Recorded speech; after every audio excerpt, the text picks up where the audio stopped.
there's a way to make an entrance. This is my destiny.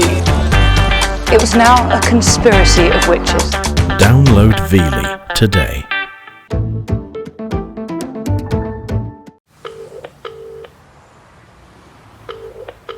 Thank you for calling the London Fire and Emergency Planning Authority.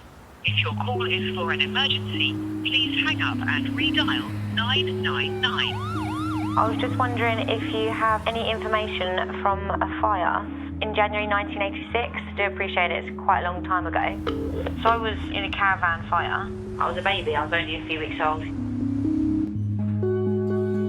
I was born into a gypsy family. My mum was white, so was her husband, and I came out black. The story I was told was that my mum put me in a caravan and set light to it.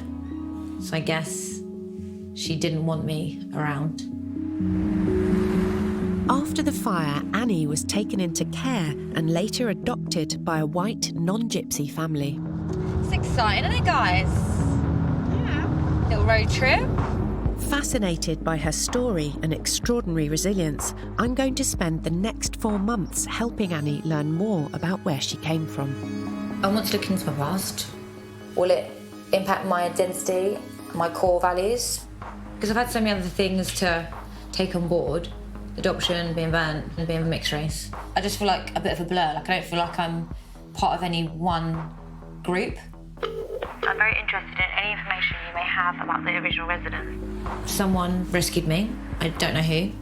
I've been led to believe that someone saw the fire, saw what happened, took me out of the caravan, and then put me in hospital. We want to see if it's possible to find out who rescued Annie. If I was to meet the person that saved me, I would be very overwhelmed, because what do you say? You gave me life.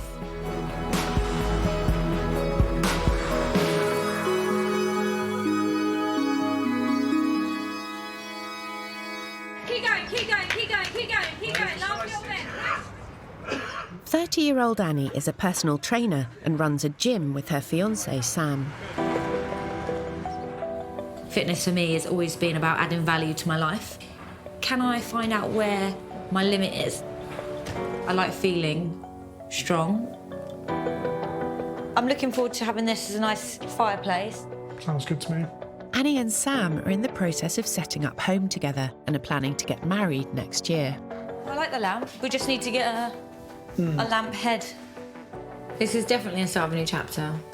I hope we can have a family in the near future, so that's why I'm interested in finding out more about my own history.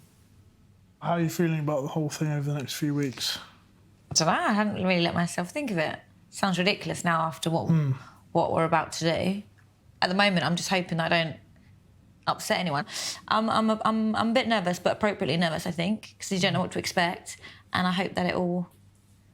Yeah, I don't know, you almost don't want to let yourself hope for something really good, just in case it's, you know... The thing is, you'd probably never be in a better position as well, in terms of the amount of people that actually care for you and that are around you, to actually put yourself in a position where there's going to be a bit of uncertainty. So... Completely agree with that. Either way, I feel you can fall a million ways and know that you're going to be fine. It's true, isn't it? It's a lovely thing to say. So we're practicing that for a week. Oh, hey, we could have a glass of wine at some point. I suppose you can't because you're driving, but we can in life. I have so many questions for you. Yes, we should actually. I'd love that. OK, one question I do need to ask, which is a difficult one. How did it feel when you were growing up to know that the woman who gave birth to you wanted to kill you? I don't think any person with a happy, normal childhood would think that's an option, to do that to their child. So I kind of just felt bad for her, and I don't know what kind of life she must have had. I was a baby. She didn't know who I was. She wasn't trying to kill me as a human being, as I am, as a person. She didn't want me for whatever reason. You can't condone those things. Annie's made it clear to me that this isn't about finding long-lost family. It's about understanding the culture, characters and events that led to a fire which nearly killed her, and trying to find out who saved her. Yeah. The one person who holds some clues about Annie's past is her adoptive mum. What I've brought with me are official documents. I've never found the right time to introduce them. Annie might be quite cross with me because I've kept them hidden for so many years. I don't know how she's going to react. Maggie already had 2 children of her own before adopting Annie. This is going to sound really soppy, but I found with both of my other 2, there was an actual physical bonding process as in I felt this thing, I cannot describe it, but it was physical, that this is my child and I'll do everything I can to do what I have to do and look after this child. And Annie was maybe she was about 18 months. I thought, this child needs me with her when she wakes up in the night, when she's waking up with all these bandages on her and everything. And I just thought, I want to keep her. So that's when we started the process. Hiya! Hello. How are you? Oh, I'm fine. How are you, my dear? I'm really good, thank you. Right, are you going to make me one of these nice coffees then, Annie? I will indeed. My relationship with my adoptive mum is very good, I would say. I'm very lucky to have a lady like her bring me up. So, you're going to have to show me the gym. Did you bring a kit? Don't be silly. When did I last have gym kits? Should we go in the living room? I grew up in a very happy house and a very strong house in the way that you always be proud of who you are. And I definitely owe that to her. Keep your drink well away, please, because they're originals before the days of computers and all the rest of it.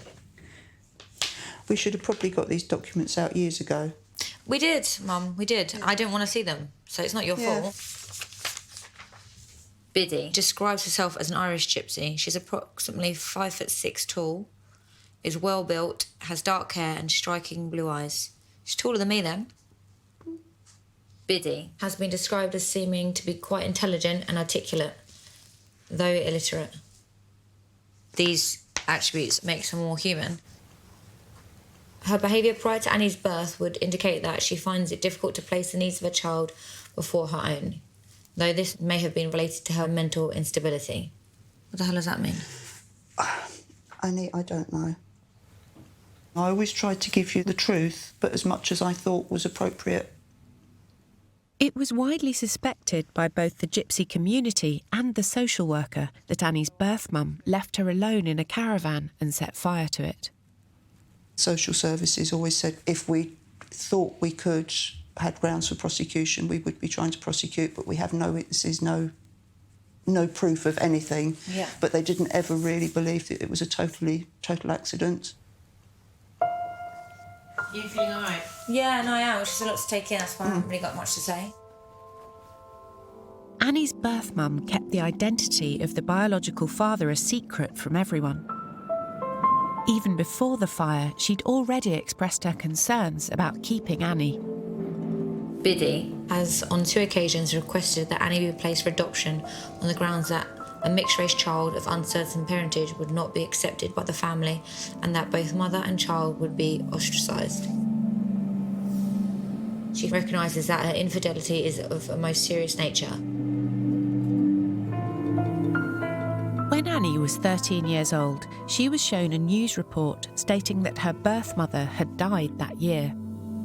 The 32-year-old caused a fire by dropping a cigarette after falling asleep and managed to dial 999 for help. It's a very strange coincidence that she died through third-degree burns, the percentage that I've got myself. After giving her address, she had said, "I can't stop the fire. My skin is burned, save me, I can't stop." I didn't feel huge loss in that way that I guess most people would, but I did feel like it was quite final in the way that if I ever wanted an answer, obviously I'm never going to get it.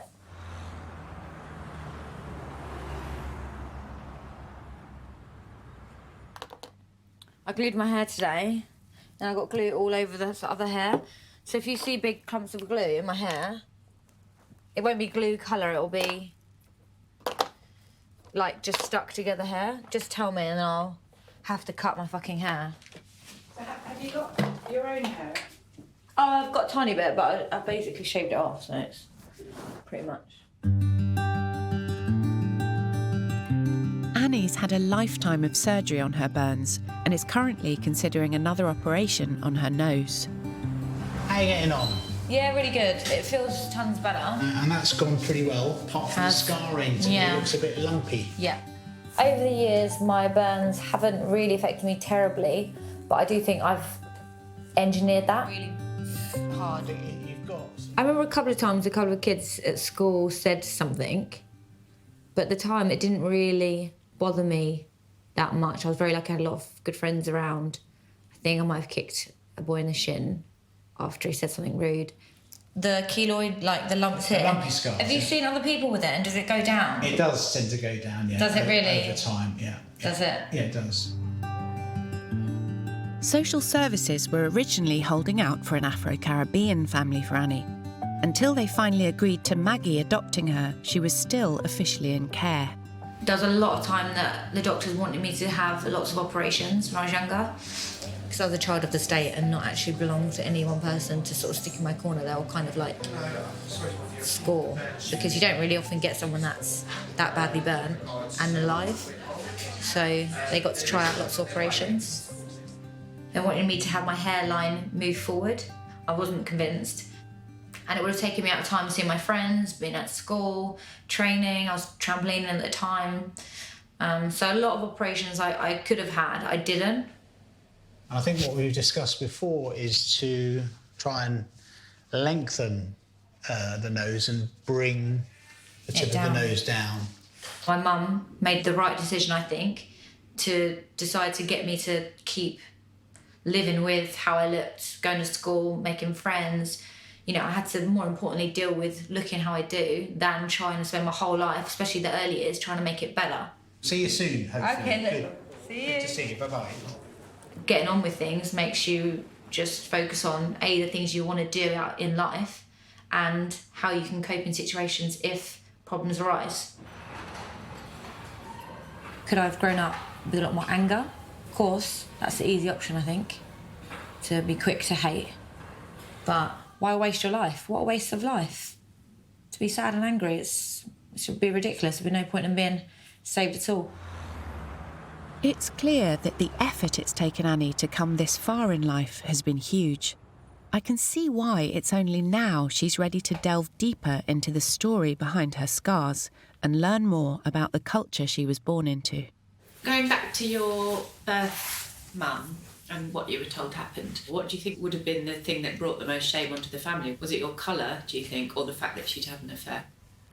My adoptive mum did mention that it would have been very difficult growing up being mixed race in a gypsy community.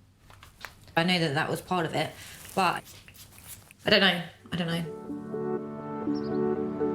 Annie has never mixed with gypsies and hasn't been on a caravan site since she was a baby.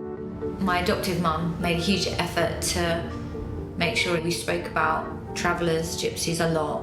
In the way that the books I read, it was included in my upbringing. I don't want to pretend that I know huge amounts about gypsy culture, mainly because I haven't lived it. I'm meeting a guy called Joe Jones, who I was put in touch with through the Gypsy Council. So I'm looking forward to actually getting to chat to someone face to face and ask all my questions. Hello. Joseph? Yeah, I'm Joe. Oh, lovely to And meet this you. is Joseph. How are you? Yeah, I'm really good. How are you? I'm fine, thank you. The Gypsy Council act as spokespeople for Romanis and travellers across the UK. The portrayal of gypsies in the media seems very one-sided and very, very shocking. They definitely seem to have picked out all the harsher, scarier stories of travellers. Brilliant, this is great. I've always liked that they've got a very strong culture and look after one another and are like a big group. You could say that we lived a sheltered life, but then we lived a life. The media and politicians, councillors, they all still believe in a 500-year-old myth. They don't realise that we're human beings like anyone else. The only difference between us is that we like living in close family units and we like to live in caravans. I want to pay my council tax. I want to pay income tax. I want to be a part of the community, but I also want to be a gypsy. That's the bit they can't get. So what made you want to embark on this then? I was burnt in a fire when I was a baby, in a caravan fire. I nearly lost 2 children in a caravan fire. Really? Yeah, my Joe Boy and Kelly. Oh my gosh. So it was quite common. Caravan fires in them days were open fires. Right, okay. Yeah? Yeah. Right, you would have your doors open in in the trailer. You only had one form of heating, and that was that. Then they went over to paraffin, which was quite explosive. How often would you say a caravan is set alight on purpose? Or would you say that? The only time that a caravan is deliberately set alight is after the funeral. The community itself, to burn a caravan deliberately, nah. I can't see that would be... There wouldn't be any reason for it. So my birth mother, I was told, put me in a caravan and set light to it. Nah. And why would she do that? Because her husband was also a gypsy and he was white and I came out black. There's no gypsy mother or Irish traveller mother I know they would rather run off with that chavvy than do such a thing. Listen to me. I know of travelling women that have gone off with an Afro-Caribbean, yeah, and had children by them and stuck by them and been dogmatised and vilified by our own community. There's no way in the world. I wouldn't believe that. Did you understand? Do you understand? I don't know, it's fine. I don't really... I'm not blaming anyone for it. No, there's no way. Just, I wouldn't believe that. That's something I wouldn't believe it. I've known one thing for ages. Yeah. And now I almost feel bad that I've never blamed anyone. But imagine, like, you hear one thing and then I feel like an idiot. I feel like, why would I not, dance round this story? I'd normally question everything. Why would I not question that? It's all hearsay. You don't know the facts. If there was any evidence whatsoever, right, she would have been prosecuted. She would be in Holloway. She would have done a long time.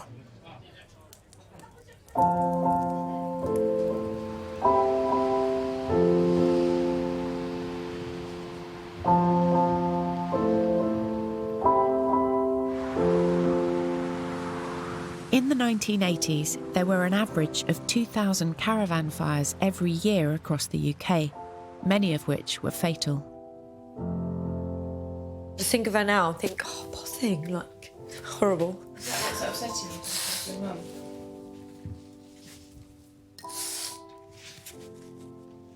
When I first realised that I thought that it might not be deliberate, it sort of knocked me for six a little bit. It made me feel I was very shocked. My first feeling was that I felt bad. I felt really guilty. So realising that, I just felt this overwhelming feeling of, Annie, like, why wouldn't you give her a chance? I presumed everything I'd heard was gospel and I kept it in a little box and just thought that was it and left it there. Instead of logically thinking about it, who would really want to harm someone in that manner? It's unlikely. I felt like I should have made more of an effort and dug deeper into what happened. Although Joe Jones believes it was an accident, he has seen mothers in similar situations being vilified by the gypsy community. We want to know what kind of life Annie and her birth mum might have had if Annie hadn't been taken into care. So I found out about this guy, Joe Peng. So he's part Romany gypsy and part black. Grew up between two homes, a home in a house and a caravan site. So I'm really interested to meet him and see how his life has been different.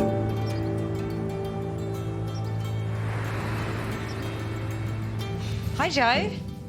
Hey. Hello. Lovely to meet you. Yes, you too. Have you had a lot of Caribbean food? Not a great deal. Right, so this is going to be good Some. for you then. Thank you. Thanks, guys. I don't actually identify with being mixed race, but not any more than I don't identify. Do you know what I mean? It's the same as being a girl or a... It's just part of me, but I'm not going to be like, oh, I'm mixed race, I better have some more rice and peas. So you are also a gypsy. Your parent, from which side? Is it your mum? My mum was full Romany. Yeah. My mum was one of 13, so she got pregnant. She didn't tell any of the gypsy side of our families, what colour the baby was going to be, they'd probably never even seen a black person Oh, really? in 1968. So there was none. No. And when I popped out, the first thing my nan said was, "Don't bring that thing home." Oh, no. That was my introduction to gypsy life. And then racism and everything else kind of, I think, got a hold of my mum. I was accepted by my side of the family, and I was accepted after a period of time, but it was constant struggle for my mum, and definitely for me, having to kind of fight everywhere I went and just being called names, like we all know the kind of names that you get called. So my mum was married to another gypsy. They were both white. Right. I came out black, so obviously she had an affair. She had an affair, yes. They would deal with cheating different to how we would deal with things out here. We've moved on a bit, but we're talking 30-odd years ago. How old are you? 30?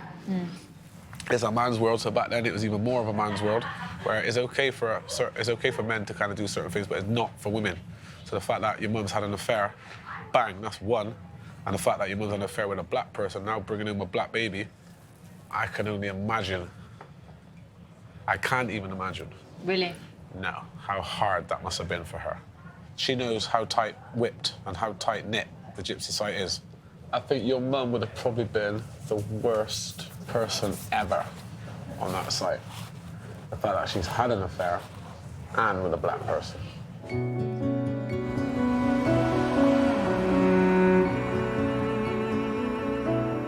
Joe's perspective has shown Annie the hostility her birth mother might have faced from the community. Someone under that much pressure might well have resorted to extreme behaviour. Maybe it was her idea of getting out of a troubled situation that she thought she was in, and that was the option that she thought was the only one that she could take, which is horrible. I feel terrible for her.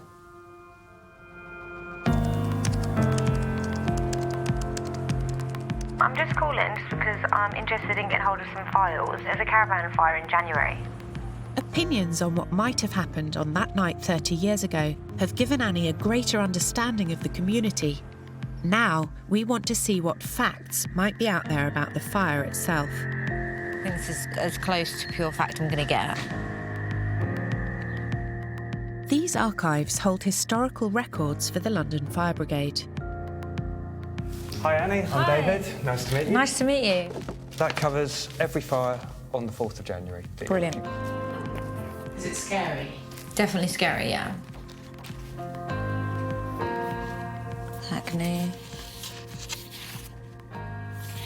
There's loads of ones of cars.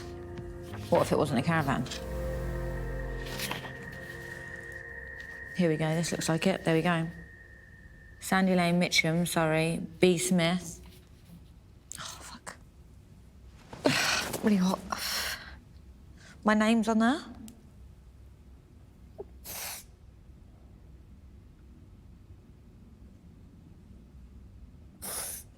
Seeing all the names on there, and it just makes it more like, I don't know. I don't know, I can't figure it out. I want Sam here though, that's what I think. Just tell me what you want to do. Do you want to stop the cameras for a bit? I don't really care. I just want to read it, but I know I keep looking at it and then I'm not taking anything in. Records can be about revelation, you know, with stories becoming truths or truths becoming stories. Yeah. Approximate total number who left the effectual property because of the fire too. Annie always believed she was in the fire alone, but this report clearly contradicts that. Briddy and Biddy are both short for Bridget. Was it her birth mum in there with her, or was it someone else? Her being 45 when I was a baby doesn't make sense. And in the newspaper report that explained her death, she would have come in at about 37, 38. Then, that's a good 10, 12 years later than this. Either that's wrong or this is wrong. Now, look, I've got 100 questions. Supposed cause of fire. Unrecorded, pending recovery or otherwise. Like, they said that it was like, they don't know who saved me and that. What does that mean? Do we know? I wish I knew. Do you want me to come over and have a look? The way these things work, as I understand them, is they're reports filled out by the fire brigade. The terms within them, I'm afraid, I genuinely don't know what they mean. You would probably have to ask the firefighters themselves. There's one name on the report that we hope will lead us to the truth, the station officer in charge of putting out the fire. It's good that I've got a name. Please say the name of the person or department you wish to contact. J.K. Backers? Was that Craig Ascar? No. Please say the name of another person or department. Merton Fire Department? Was that Mark Jones? No, it was Merton. Please hold for the operator. Southwest Area Support Team. Hi there, I'm just calling just because I've recently gone through some records and a gentleman's name, J.K. Backers, came up, and I was wondering if he's still working for you or you know of him? No, he's not on the system. Sorry for being a pain, it's just that it says that he did work for you and he's on the records. No, I can't see nothing on the system for him. Okay.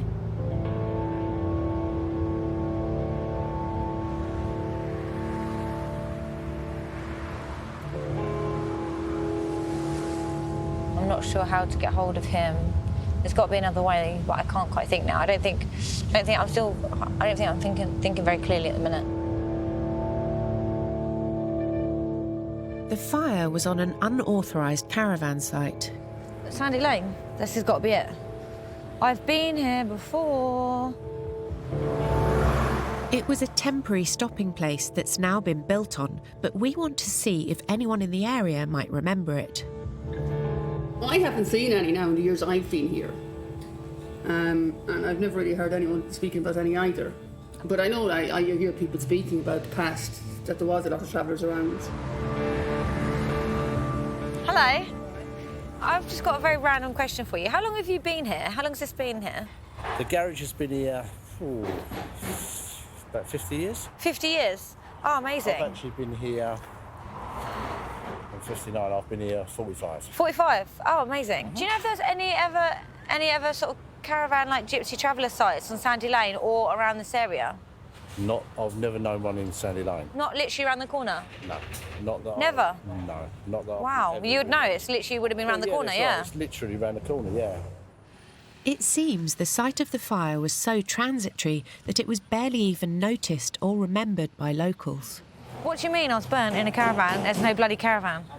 What the fuck? Literally, what the flying fuck? I feel like I'm like Calamity Jane. I feel like I'm being stupid. I don't think you are. We're confused as well. Oh, I don't get it. I just need something to hold on to here. This is so fucking weird.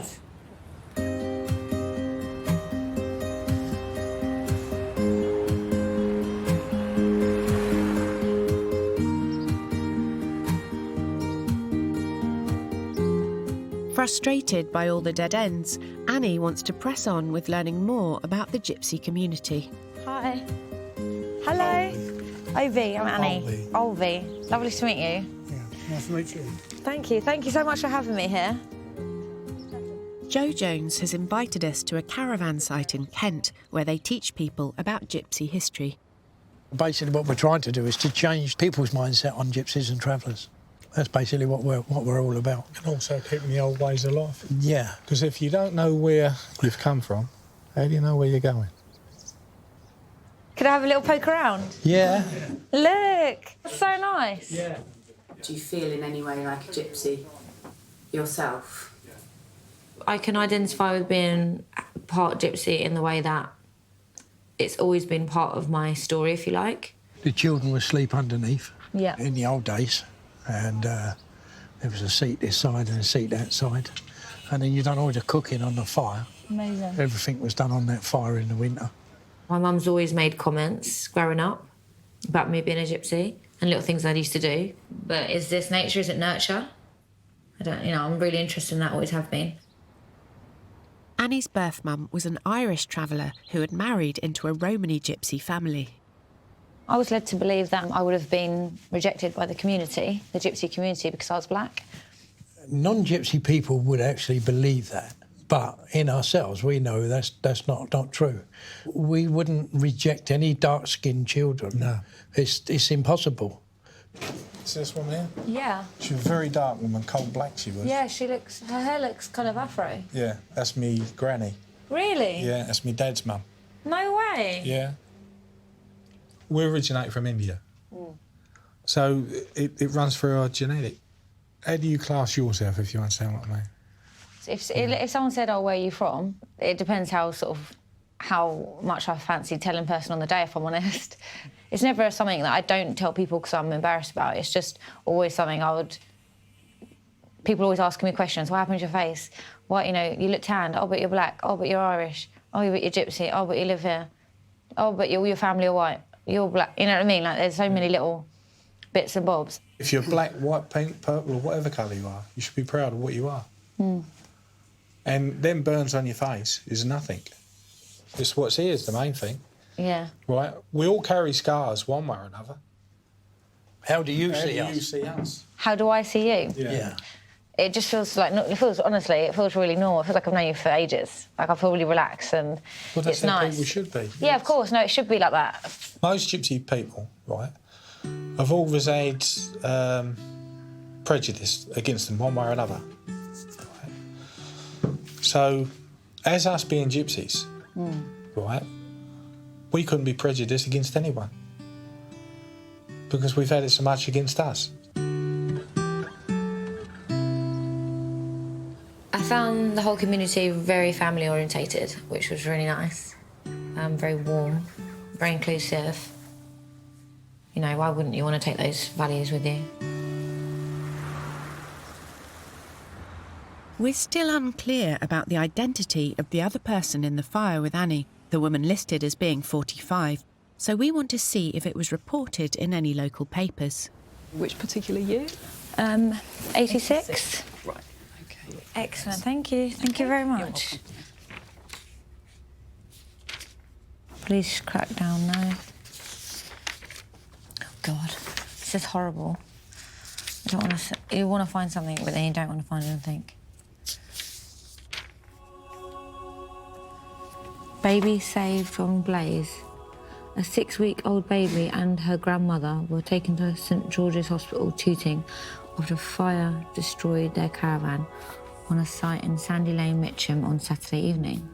It is believed the fire started when a gas heater set light to cushions while Annie and 45-year-old Bridie were asleep. And it says grandma, so it is a grandma. So she was in the fire as well, so why do I think it's something else? Annie had always been told that her mother put her in a caravan alone and set light to it deliberately. Finding out her grandmother was in there with her changes everything. Why would I be led to believe another way? Very strange. Unless that's what people thought. Yeah, but why would they think that? Who would come to that conclusion? It's definitely made me think more about any story that I've been given, and that I have to take things into my own hands. I mean, I've always known, there's always 3 parts of a story. There's, what he said, what she said, and then the truth probably lies somewhere in the middle. We soon found out that Annie's grandmother died in 2005, taking her tale of the fire to the grave. I feel a bit sad just because I probably should have done this sooner, so I'm a bit sad at myself, and I should have done it sooner. I should have done it.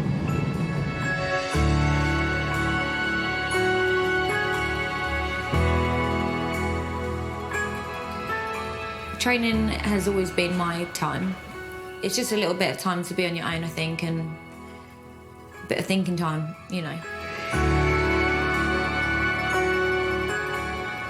It's been a bit of a roller coaster. It's been very up and down, and so my emotions have been a bit pulled back.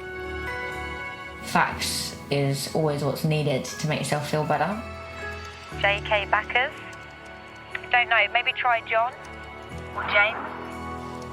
With the caravan site long gone, her birth mother and grandmother both dead, tracking down the firefighter is our last hope of reaching anyone who was there at the time.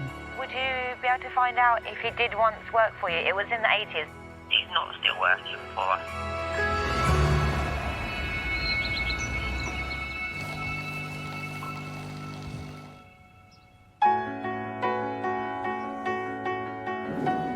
Wanting to take a break from it all, Annie's visiting her adoptive sister in Swansea. My sister Jo is 3 years older than me. If I've got a problem or something's upsetting me, I know I can call her, and she always gives me great advice. Get your feet wet. Oh, yeah. I love wearing wellies. It sounds really stupid, but I feel like I'm free. It's just, yeah. Do you know what I mean? You'll sleep well tonight. Sea air in the lungs. I've been a bit anxious, so this has made me feel really relaxed. This whole thing feels like I've been sticking my hand in, you know, like hot water, like, oh. You know what I mean? You don't know what you're going to get back. You've never liked water, though, have you? I remember when you were really young and you had all those dressings, do you remember? On your head and stuff, and they used to bathe them off you. So no wonder you didn't like water. Oh, yeah, Not me, I love it, I'm like a fish. I know you are. You've always kind of defied the odds, though. I mean, Mum's always said the nurses and doctors didn't expect you to even survive your first 6 months after the fire, did they? They said you wouldn't be able to write and hold a pencil because your hands were so scarred and damaged. But you've done all of that, you know? You're stronger than you think. And it's good that you're doing this now, because I think you're always going to have a bit of a natural curiosity about your heritage. Yeah. The more and more I do it, the more and more I know I'm doing the right thing. Like, just to understand a bit more. And it's actually given me a bit more confidence, which is really strange. It's a big deal, and I think you need to be in a certain stable. You're in a, you know, you and Sam are engaged. You've got your house. You're working on. Your life is secure, and I think you shouldn't regret like doing it now and not doing it earlier. This is the right time, I think. Yeah.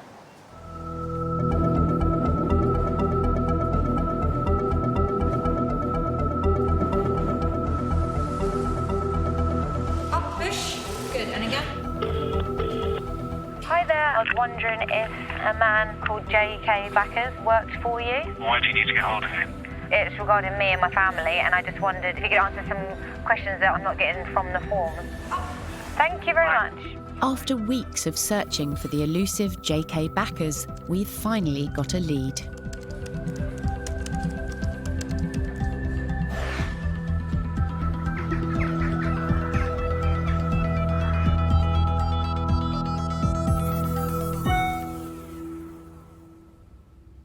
Hi Annie, I was informed you are trying to get in touch with J.K. Backers. As luck would have it, I live opposite the daughter of one of his old colleagues. I have spoken with John today and he is happy for you to... Oh, wow. You to contact him. Oh, amazing. Wasn't sure. I thought he would be dead. That's so rude. Don't know, I think I'd got used to being like, oh, that's really good. Oh, I'm happy with that. I needed some happiness.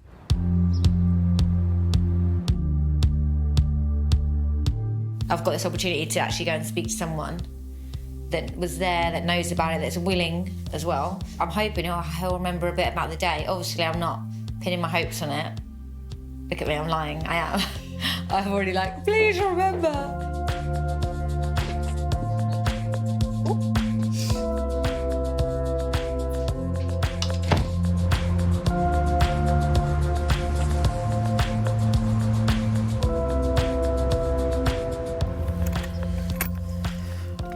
We're hoping that the man in charge of putting out the fire that burned Annie will finally give us a reliable first-hand account of what happened. Ding dong. Hello. Oh, hello. Ali. John. Ali, very nice to see you. Come on in, yeah. Please do. Thank you. Lovely to meet you. I brought you a few little bits. I know it's very silly, but I didn't want to come empty-handed. That's very nice of you. Biscuits and some pastries are in there. I don't know. If you okay. that kind of thing. I don't know. You know what? I do it actually. I treat myself most mornings. Yeah. Good. Thank you so much for having me. Oh, lovely. You come on. Am I sitting here? Yeah, absolutely. Yeah. Brilliant. There, yeah. Thank you. Right. Right. This is a Home Office form. 30 years later, you come up with this report and sort of surprised me Sorry. as regards... Sorry, I do really appreciate you talking. I don't want you to feel like I'm grilling. That's fine. No, it's just a delight, to be quite honest, but I'm just amazed that you actually survived, because on this section here, unrecorded pending recovery or otherwise, because it was expected by all accounts that you would not survive more than 24 hours or possibly 2 days. Oh, really? Yeah, absolutely, yeah. So these FIT... Oh, did you write this? Yes, all this is my report, yes. Your grandmother was taken to hospital with burnt hands and you was taken elsewhere, the Hampton Burns unit, you know, that's where you went to. Now... Did you see the grandmother? No, I did not see yourself or your grandmother. So they weren't on the scene when you were there? As I arrived, the whole of the trailer van was alight, and you had already, with your grandmother, been vacated the van and obviously been moved to hospital. Because it was something far was severe and couldn't establish the initial cause, what I did was I asked for the attendance of the fire investigation team. The results of the official investigation have been lost, but John Backus believes that the newspaper report about the cause of the fire is likely to be correct. Cutting from the local newspaper at the time of the incident. It is believed the fire started when a gas heater set light to cushions while Annie and 45-year-old Bridie were asleep. That information is normally obtained from the local fire station. There's no way of knowing who took Annie to hospital, but John's got an idea about who saved her life. What I suspect happened, because your grandmother's hand were burnt, she obviously, in my view, obviously lifted you and carried you out from the van.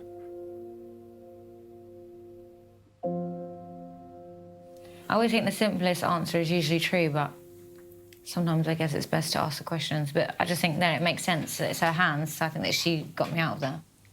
Unfortunately, it would appear that your grandmother was no longer alive. So really, assuming she would tell you the truth, would actually sort of be able to give you that information you're desperately sort of looking for.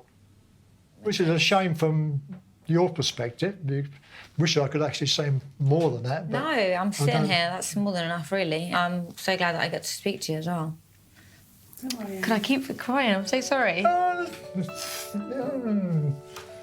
This is brings back nasty memories, and even I get upset about certain issues and those sort of stuff. Thank you so much. Yeah, it's not an issue. Like, you know, always willing to help if I possibly can. That's what we're here for, isn't it, really? Oh, teapot. I'm gonna get a teapot for the house. I've done a count one day. I think it's approximately 22 cups of tea I drink a day. Nice. I love a cup of tea. It's so good, Sam. It's so nice. Like, good is a good guy, you know, like a good guy.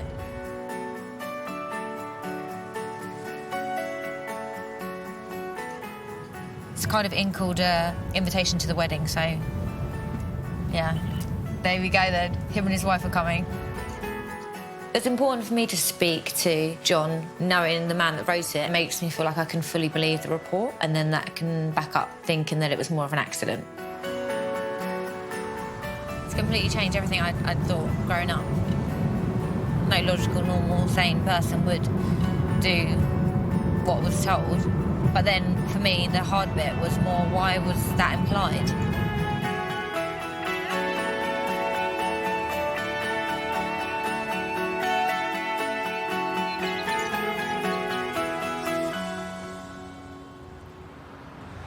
Annie is still frustrated by how the story she grew up with came about. She wants to get Joe Jones's take on why such a damning accusation would have been spread. Hello, Annie. How are you? Yeah, I'm good. How are you? People will exaggerate something if they don't know anything about it. And people hear half a story, then they pass that half a story on, and then someone adds something else to that story. And then it becomes very dramatic. You know, we were good storytellers. Our parents, our grandparents were good storytellers. Used to keep us kids amused for hours on end. And then as you get older, you realise that it wasn't quite what they said. There was a little bit of truth in there, but it wasn't quite like that. We'll never know the absolute truth of what happened that night, but we finally unearthed enough for Annie to put the story to rest. It's just an incident in your life. Either you let that destroy you, yeah, or you use it because you seem confident enough. I want you to move on. Yeah.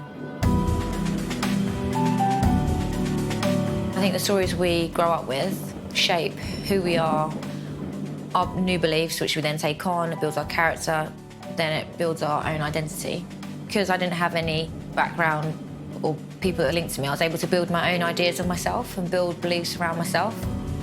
Now, after everything that's happened, I'm certain that was the right way for me to go, and I don't need necessarily to be part of any pack or this group or that group or this group. I am my character. Annie now has a much deeper understanding of why her birth mum struggled to cope with her arrival. Despite the absence of hard facts about the cause of the fire, what we have found out has allowed Annie to make up her own mind. In light of everything that's happened, the bet's, in my birth mum's favour now. I'm really glad now that I've done this. Never judge a book by its cover, never just presume. Give everyone a chance. Everyone.